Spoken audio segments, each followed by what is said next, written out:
And Tony Blair's vision of the future is explored tonight on BBC One when Panorama joins him talking to people in Southampton, the Middle England. Someone's come to call. It's Tony Blair. We've taken him to meet 6 ordinary people who tell him their concerns. And another thing I do feel that has been wrong is to withdraw the use of the cane. What do you think? Find out his answer in Panorama tonight. Blair's Britain.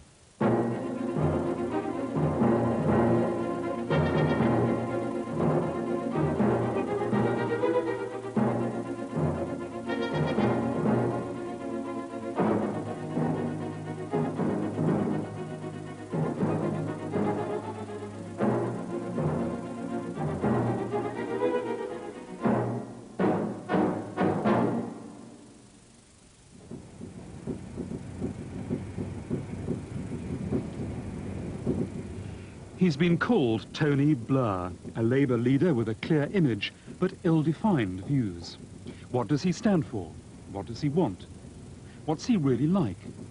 Where does he want to take us? I think he's got a long way to go. It's very difficult to make any judgment at the moment. He's in his honeymoon period. He's very attractive. He's very media personable. I think he could easily, that could easily swing the other way if things go wrong. He's someone you could probably hate as much as you could love. To find out more about the Labour leader who was elected to appeal to Middle England, we asked Tony Blair to spend a day talking to 6 ordinary voters. Personally, I was quite pleased when Tony Blair became leader of the opposition, though I have to admit some of the things I've heard since then worry me slightly. The mission to discover more about Tony Blair, the politician, and the man. He's a very nice man. Or at least he seems to be a very nice man. He seems to be a very caring young man. He has a young family, I believe.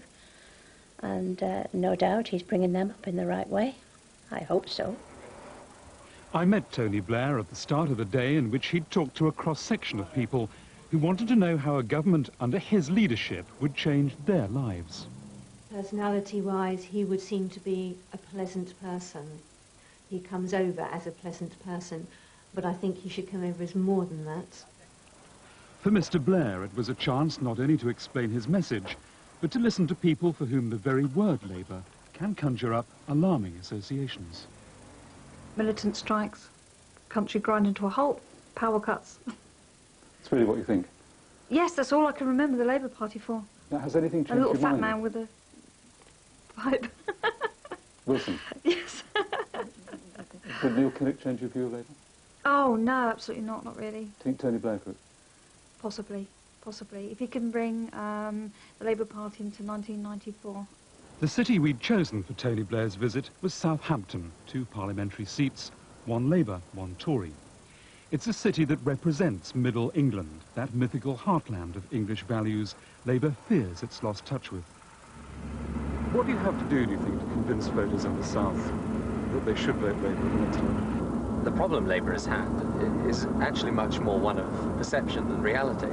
In fact, the Labour Party does stand for Middle England, as well as those that are poor and unemployed, long-term unemployed and so forth. And what we've really got to do is to show people how those that aspire to do better, to get on in life, and be ambitious for themselves and their families, will do better with Labour.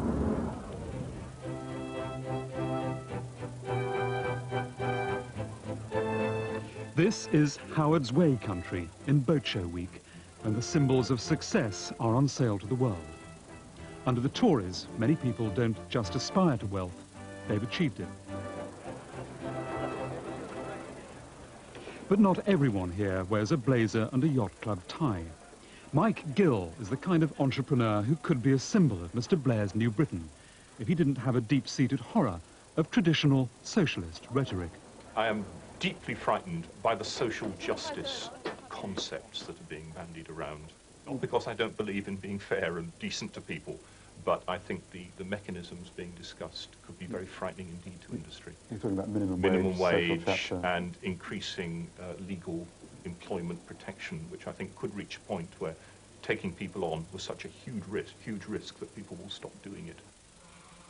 Mike started his business in his garden shed, giving up his well-paid job and risking his family's comfortable lifestyle. He's just the kind of risk-taking entrepreneur Tony Blair says he wants to encourage. Come on, come on. We did perceive an enormous risk.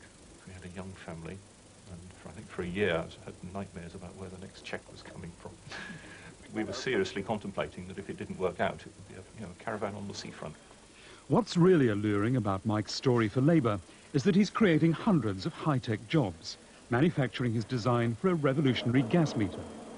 Tony Blair has said he wants to create a dynamic market economy, but Mike still fears Labour could blow his success story off course and even offshore. If the UK economy came under pressure, it is very easy to migrate manufacturing facilities around the world these days. Well, just set up manufacturing in the Far East. It's actually relatively easy to do. It's you know, and just looking at it in a business sense, I'd be terribly distressed and upset if that had to happen. But it could be a consequence of economic mismanagement. And so Mr. Blair enters the lion's den to explain why Labour is not Mike's natural enemy and to learn the secret of his company's success. But sometimes when I go around factories, you find a whole assembly line of people will be putting these little component bits on by hand. I mean, this is supposed to save all that. Yeah, it's uneconomic. It cannot be done for a competitive modern electronic product. You've got to have robot assembly. Okay, let's go back to... Mike finds Tony Blair talks a different language to other Labour leaders, and he likes Labour's ideas for helping small businesses. But he's still worried that even Mr. Blair would be tempted to meddle. The general theme of intervention I'm distinctly nervous about. There's a lot of talk about intervening to try and oil the wheels, make things work more efficiently. And I'm genuinely very nervous about the extent to which that will be done, and the potential for it to actually make things worse rather than better. Sure. Well, I mean, I think, first of all, we've all learned certain things from the past. One is that you can't actually go in and try for government to run industry or pick winners and all the rest.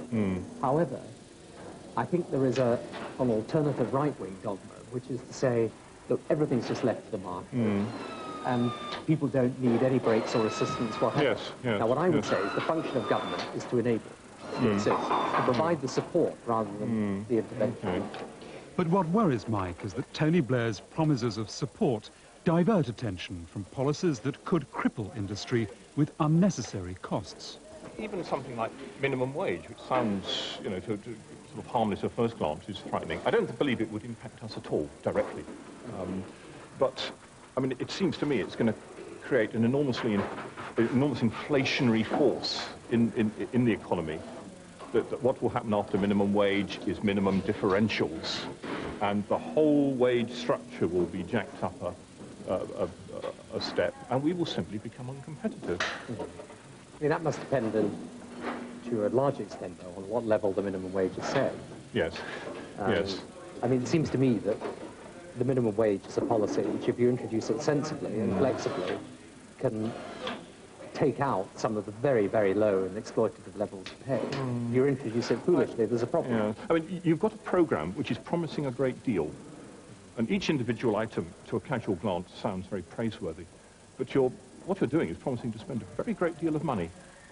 Well, and on what, for example? Well, I mean, your whole program. I mean, it might be desirable, but it's utopia, and it's going to cost a lot. You know, the profits we might earn from this business, if we do properly, are going to go to paying for a social justice program. Presumably extra profit. That is not actually what extra we're proposing. tax. I mean, that's not what we're proposing at all. But I mean, the practical policies that we're putting forward, both in terms of industrial support and economic development, I think are policies that allow us to create a more effective and better running economy. For Mike, it's the acceptable face of socialism.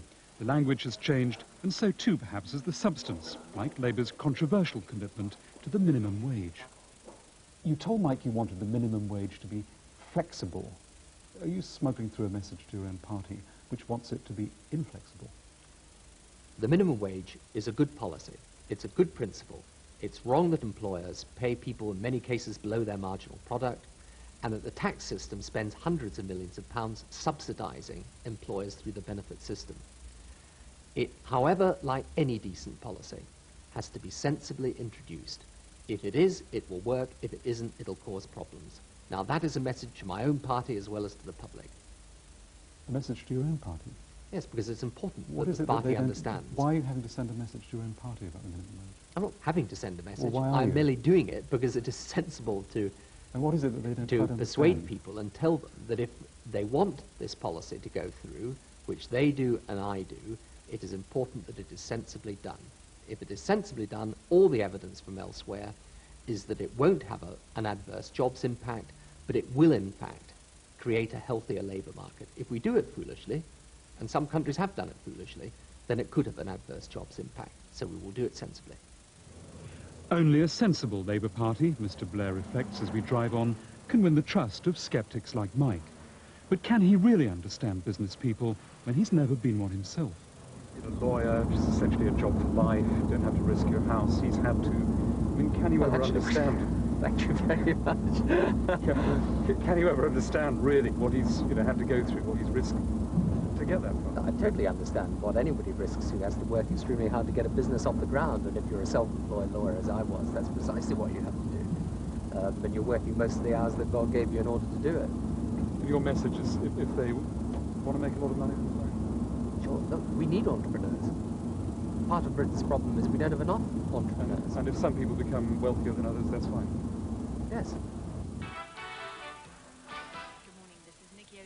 But not everyone has acquired wealth. Some have lost it. Alison enjoyed the 80s, the timeshare, the BT shares. But now that's over. She's been made redundant 3 times. But every day she gets ready for a job she doesn't have. I get up in the morning, I get ready as if I were going for work. I actually treat finding a job as a job. So at 9 o'clock in the morning, I'm sitting here with my list of phone calls to make, my typewriter at the ready to send off CVs and letters speculatively. I've asked everyone that I know if they have any leads for me, and sometimes I do get leads, and I always follow them up. And I really feel that I have to do absolutely everything in my power to find a job, because no one else is going to do it for me. Herald Industrial Estate, Thursday the 14th. Print Signs, Unit E, SDM, Solent Technical Mouldings Limited. Alison has written to every firm on every industrial estate, every time in vain. She has a middle manager's skills, but local firms don't have middle managers' jobs. The rejection slips mount up. It's only the routine that keeps her from the edge of despair. I feel that I'm like a drowning person. I'm battling, I'm trying very, very hard. Yes. What do you mean? I'm sinking, I'm going down, I'm going backwards, I'm not moving forward. Down towards what? Heaven knows what. I mean, what's your real nightmare? That I should be long-term unemployed. And the Awareness Day is actually the first part of the programme. Come along. The morning we took Tony Blair to meet Alison, she was attending a course designed to help the unemployed set up their own small businesses. I'm starting up a computer software company, directly relating to customs and excise software. Thank you very much indeed. Alison, what about you? Right, well, my name's Alison Ray. I'm an unemployed person, maybe like a lot of you here today. Putting people back to work is a promise that underpins everything Tony Blair stands for. His party's goal, after all, is full employment. But it's still unclear what that reassuring phrase means for people like Alison. What Alison wants to know is what a party she identifies with the working class can do for her. I'm a sector of people, if you like, management people that seem to have been left behind. People seem to have forgotten about me in that management sector, we're overqualified, we're too old as well. I know that sounds awful, I'm 41. 41. Yes, I believe we have that in common, don't we? But of course in your field you're a mere youth. But for me it's different. I'm told I'm too old. I've actually been refused jobs because I'm too old. It seems to me that the problem is that we're going to live in an era of very great technological change and change in industry and business. And I think if I was to sit here and tell you that I could guarantee you a job for life, then you wouldn't believe it. I really shouldn't be sitting here at all. I don't think that there's any way that people like yourself can be helped unless we're prepared to acknowledge that the market has changed forever. It's not going to come back. It's not going to be like it was 20 years ago ever again. But there are things that we can do to enable people to make the best of the circumstances in which they find themselves. So how will you do that?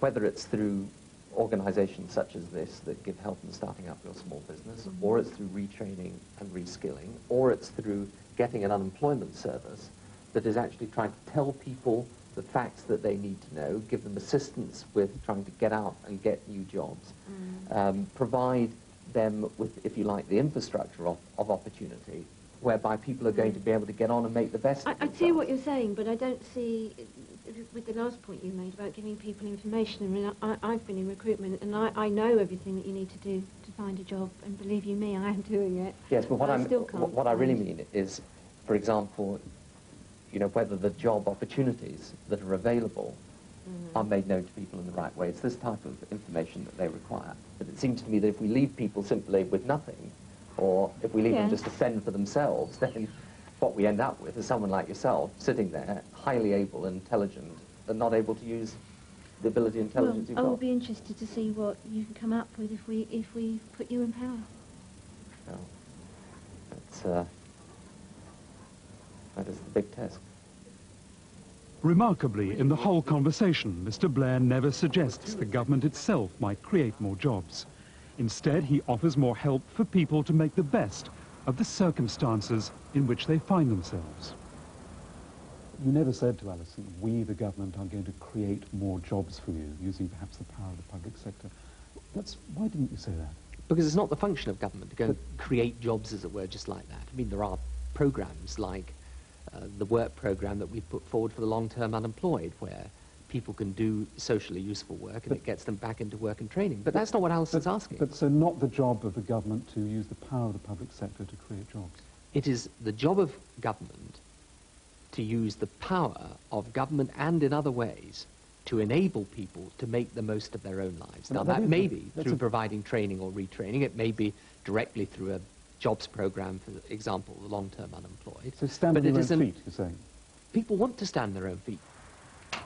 Standing on her own feet is what Jackie would like to do, but as a single parent, it's tough. Jackie lives on the Northern Estate, in the heart of Southampton. Family breakdown, welfare dependency, the poverty trap. It's a familiar setting. Jackie has been offered jobs, but says she'd lose so much in benefits, she'd be no better off. So she looks after Victoria and puts in long hours of unpaid community work, helping tenants with problems from rent levels to fixing new front doors.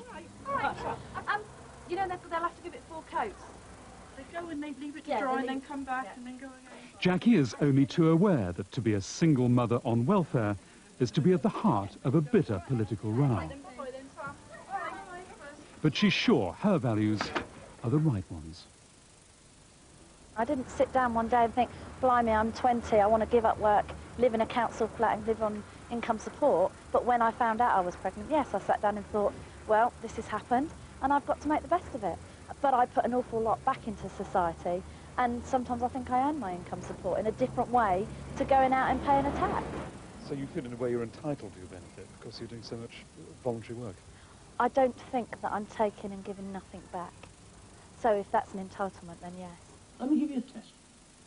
One of the most dramatic illustrations of family breakdown is, of course, single parenthood. Single parenthood is a notorious minefield that other Labour leaders have shrewdly bypassed. But earlier this year, Mr. Blair strode straight into it with a bravura that amazed his party and dismayed at least some single parents. But if what you're saying to me is, do I believe that it is best that kids, it is easiest, it is best that kids are brought up in a normal, stable family? The answer to that is yes. I do believe that. I think it's utter claptrap. I think as long as there's a good home environment and the child's getting love and affection and all the rest of what goes to make up a childhood, then it doesn't matter whether there's one or two parents. I'm surprised that indirectly Tony Blair put himself in the position of possibly agreeing with the Tories, because I thought we'd moved away from that, and that's not what the Labour Party is all about nowadays. So they'd have us believe. Tony Blair, a committed Christian, is insistent Labour should support traditional family values. Hello. Nice to meet you. This is my daughter Victoria. So how far is he prepared to go in passing judgment on other people's lifestyles? You were talking about not stigmatising single parents, and you very much spoke about the stable, normal family life and environment. I just wondered if you could tell me your definition of stable and normal, because I worry that politicians like yourself say these things. What is stable and normal? I think you can have different types of stable relationship, and what I was saying was that most people don't choose to be single parents. Indeed, and I accept that. But what worries me from your interview is that, is it stable to be in a two-parent relationship where one partner's being beaten up and the other partner's out drinking and drunk all the time? Is that stable? Obviously not. No. I don't think so, and you don't think so, but I think that's the message that came across quite clearly from your interview, that you're saying as long as there are two parents, you should stay together. No, well, I certainly didn't mean to give that impression, but I think that sometimes, I think people stop exercising common sense here. We have this debate about single parents, as if most single parents want to be single parents. They don't. The vast majority are because their partners have walked out on them for one reason or another. And what I'm really saying is that the family is an important unit, and people from my political persuasion on the left of centre have got to recognise that.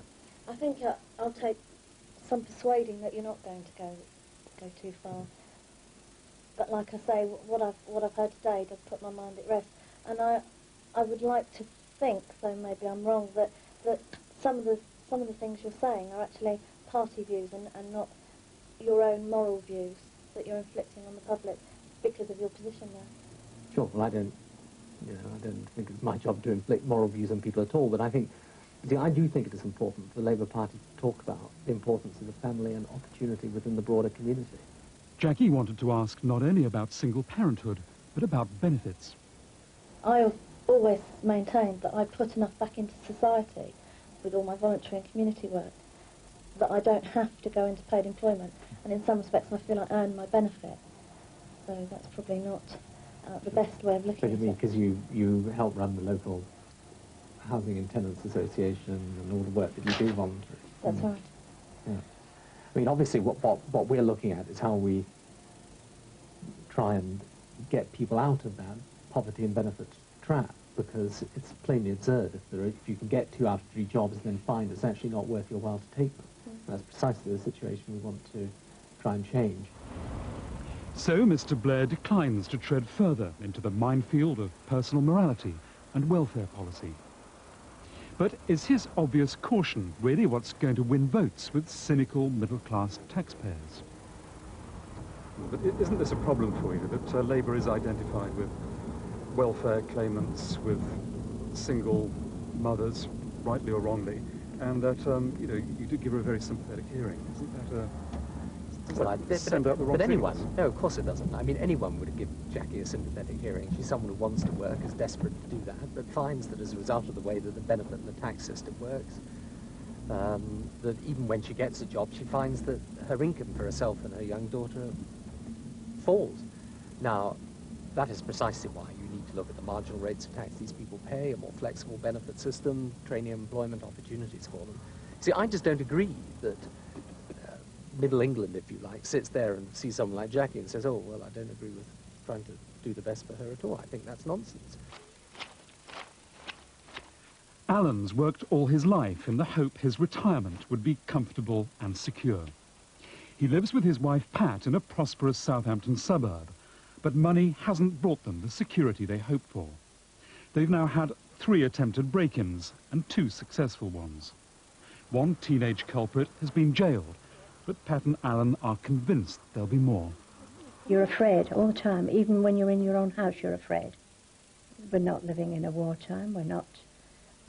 People should be able to come and go and feel at ease, walk the streets, that sort of thing. But if the weather wasn't a bit better for us. Pat and Alan's latest burglary happened while they were on holiday. The daughter who discovered it is still traumatized, and their other daughter is still nervous about going out after being trapped in the house when a burglar broke in. The morning we filmed, their next-door neighbour was burgled too. They finally had enough. When I heard this news of this latest break-in, the first thing I said was, oh, let's move, for goodness sake. We've got to move. I've had enough. Everything is now locked and barred. It's not the material loss that troubles them so much as the constant anxiety. I don't want to feel that somebody's been in and through my things. Maybe because I'm a bit old-fashioned. In fact, perhaps a lot of people would say I'm very old-fashioned. But I just think that your home is your castle, and what is yours, and what is theirs, and nobody should come in and violate your home.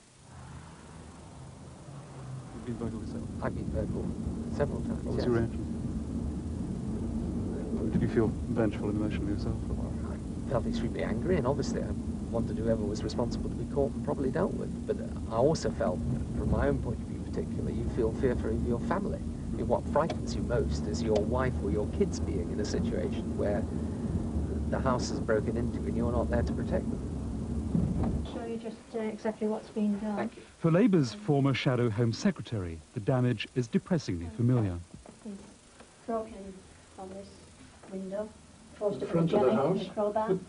It was Tony Blair's handling of Labour's crime brief that marked him out as someone who could take on the Tories on their own ground. His phrase, tough on crime, tough on the causes of crime, pleased Tory voters while keeping Labour happy too. Quintessential Blair. So it's a huge expense, quite apart from anything else. Yes, it is. Well, that's the material damage. It's the trauma of the worry and the stress that it causes. That's a real problem. So This is awful, isn't it, when someone actually invades your own home? Pat and Alan also want the causes of crime tackled, but what they really want to know is how tough is tough. I would like to see these offenders put away in a special prison set up specially for them.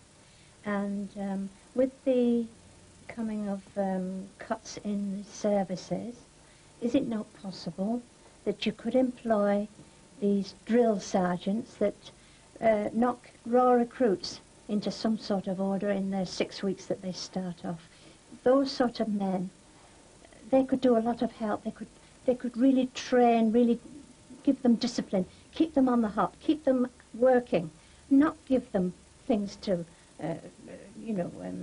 gymnasiums and snooker tables and table tennis and all this carry on. It's a prison they're in. It's not a holiday camp. I would say that you do need to put in some form of, you can call it secure accommodation, whatever you want, but kids that are absolutely out of control. What I think is important is that you do provide them with a chance, though, at the end of that. See, yes, but you provide them with training, with education. Exactly, with training and education. Not letting them go surf riding or go out on safaris and all the rest of it. That's right. Well, that's true, although I think it's always important to realise the number of kids that get to do that are pretty small. Very few, but, but what happens from the beginning grows and mushrooms forth, and then we find that they're all doing it. And another thing I do feel that has been wrong is to withdraw the use of the cane. Many years ago it was found to be effective, and I feel that in withdrawing the use of the cane by the head teacher, I'm not advocating that all teachers should use it, but I do feel that they thought that they could get a caning if they misbehaved is quite a good threat. What do you think? So I agree that we need strong discipline. I mean, I wouldn't agree with you on the cane, but I think you can have other forms of punishment for kids that a school... Could you explain why not? Well, because I mean, look, I'm someone who actually received the cane when I was at school. So did I. So And did to be I. quite honest, Don't mean no I good. think... No harm. No, it may have done it probably did me no harm either, but if I had to look at the range of punishments, having to stay behind and do certain things after class, well, anyway, we can all debate about what the best system of discipline is. But on the point of discipline, I totally agree. I mean, let me be absolutely blunt with you. I doubt there's anything that any politician can ever promise that is tough enough for what the average person wants. I think all of us, for all of the country I'm speaking for really, we want some action, and we want it now, not 10, 20 years' time. We want it now. What's the question, Mr. Blair? What about when am I some going action? to, when am I going to do it? When will you get some action? If you get into power, and I hope you will, get some action, for goodness sake. Okay, all right. I get that message loud and clear. I think you probably have been speaking for the whole country in that. It has been an extraordinary half hour. A Labour leader lending a sympathetic ear to talk of drill sergeants and the cane. Why can't you be as tough as they want to be? Well, because, I mean, you can in many circumstances. I mean, in fact, you can be as tough as they would want the system to be. What I'm saying is that their frustration arises from the fact that they often see nothing happening at all. And that is not a problem in Middle England or the South, let me tell you. It's a problem that you would find in any part of Britain today, and amongst any class of people. Are you actually saying, when you talk about being tough on crime, are you saying there'd be less crime under Labour? Yes, I am. I do believe there will be less crime under Labour. I believe that absolutely sincerely. After decades of rising crime, that's quite a claim, and it's one whose extravagance may yet come back to haunt him. It's the start of a new school term, but when we filmed her, Carly, who's 11, was studying at home. She should have been at a new school, but her mother didn't want her to go. The school's results were simply not good enough. When you brushed your hair, let me know and I won't go. Barbara kept Carly at home because the only local school where the council could offer a place had what she saw as appalling exam results and truancy rates. The schools with good results near her home were full. Barbara's protest has become a local cause célèbre. Okay, that's lovely. Barbara says she's simply taken the government's talk of parental power seriously, bringing up Carly as the most important thing in her life, and she's determined she should be able to choose what's best for her daughter. It's vitally important that she gets a good and decent education, and I have spent 11 years trying to bring her up to be the type of person that I want her to be, to fit into society, to fit into the community in which we live. She's got good moral standards, good scruples, and it's very important that I keep her within that community, to keep that about her, because I've achieved this, the government haven't achieved this. I don't want them taking it all away from me after 11 years of hard work. It seems for nothing. Before she took her stand, Barbara consulted the controversial exam league tables, which the government have insisted on publishing despite opposition from Labour and teachers' unions. What they told her was that while over 50% of children at some schools had top grades, the local school with a spare place had just 6%.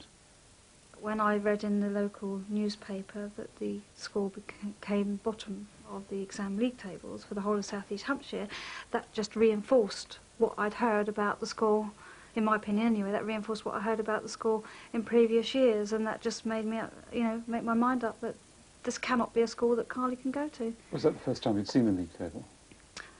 I have to be honest, yes, it was. But I did find it the final blow, as it were, for the school, in my opinion, yeah. And you read it and thought? I heard, oh my God, everything I heard about the school's true. Yeah. What worries Barbara about Tony Blair is his party's hostility to the use of school league tables. Labour's called the whole exercise dangerous and a fiasco, and warned the government is setting school against school. Barred from visiting Barbara's local schools, we went to one Southampton school that would open its doors. League tables are a crucial test for Mr. Blair's new model party. Accepting them would be a signal Labour's no longer dominated by public sector unions like the teachers, but will listen instead to the demands of parents like Barbara. How can you assure us as parents, what will you be providing for us so that we do have that choice and that say in our children's education? But see if you agree with this as an analysis of the problem. But I think there are two difficulties that you face. I mean, one is to do with the foresight and planning of the local education authority, but the other is to do with the fact that you have some of the schools in your area that you feel, and probably other parents feel, are substandard schools. And it seems to me that unless you're able to raise the standards of those schools, then choice is always going to be restricted, because you will only be able to choose, say, the 2 good schools out of, let's say, the 4 or the 5 that's in an area. So, in my view, if we want to make a reality of choice, because anyone can talk about giving choice to people, then you've got to improve the standards of those schools that are falling behind.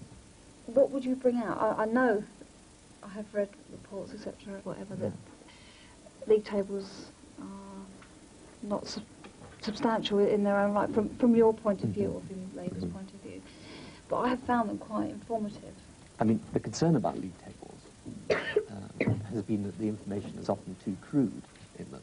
But I mean, people should have, in my view, as much information as they possibly need about schools. Indeed, I think there's a case of saying that you should have more information rather than less. And that includes academic performance, it includes truancy, it includes information from the school about discipline, about the types of changes that the head is foreseeing over the next few years to improve the school. So I'm all in favour of information. I think the problem has been that people have sometimes felt that league tables on their own can be somewhat crude, but you know, the information that is in them is information that should be available to people. Yeah, it's vital information, I consider. Of course. So what would you publish if you wouldn't publish? Well, no, I think you would publish the information that's there in the league tables, and I think you would actually publish more information.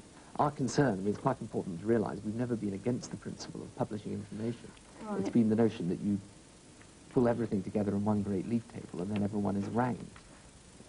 So, all right for parents to compare schools, but not to rank them, a distinction which leaves some observers perplexed. I mean, you say you're going to publish the league tables, but...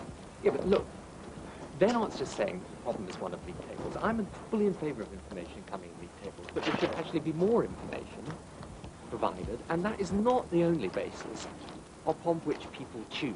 And in any event, the whole point that Barbara is making is that her problem is not that she wasn't able to make a choice, but that her choice couldn't be delivered. And so what I'm saying to you is that unless you deal with the schools that are underperforming, then choice is just an illusion, which is precisely what she's saying. But just to be clear, your own party document says league tables are educationally flawed and meaningless. No, what we're saying is that the way that they are used is often very crude. No, I mean, I'm quoting it, I think and it says test results and league tables are not acceptable management tools in the assessment of school performance. What they in fact say is that it's that the league tables, they say, are devoid of meaning because they're simplistic and flawed. In fact, it says here that schools cannot be judged by the production of simplistic and flawed league tables. But then it says test results and league tables are not acceptable management tools. No, that's not what we're saying. Well, that's what it says here. Test results and league tables are not acceptable management tools in the assessment of school performance. No, sorry. I'm confused. Then I'm elucidating the confusion for you.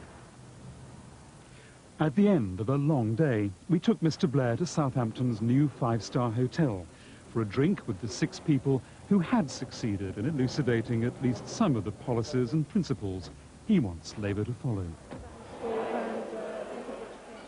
Since we filmed, Barbara's daughter's been offered a new school. Alison's got a job on the industrial estate. And Mike's had more orders. Their encounters with Tony Blair show how far Labour has to go in reassuring Middle England. The rhetoric may have changed, but has the party? We are a changed party. Our values are the same, but our means of applying them have had to change. And we've had to reform and shake ourselves out of the problems we got into 10 or 12 years ago. But we are doing that. We're overcoming it. We've got a message, both economically and socially. That is the right message for this country. I mean, I've got no doubt about that. I believe in what we are about. What we've now got to do is to turn that disillusion, that sense of betrayal with the government, into a strong, coherent, positive message for Labour. And that is what I will do. Change has become Tony Blair's favourite word. On the economy, education, the family and crime, he's rewriting Labour's message to Britain.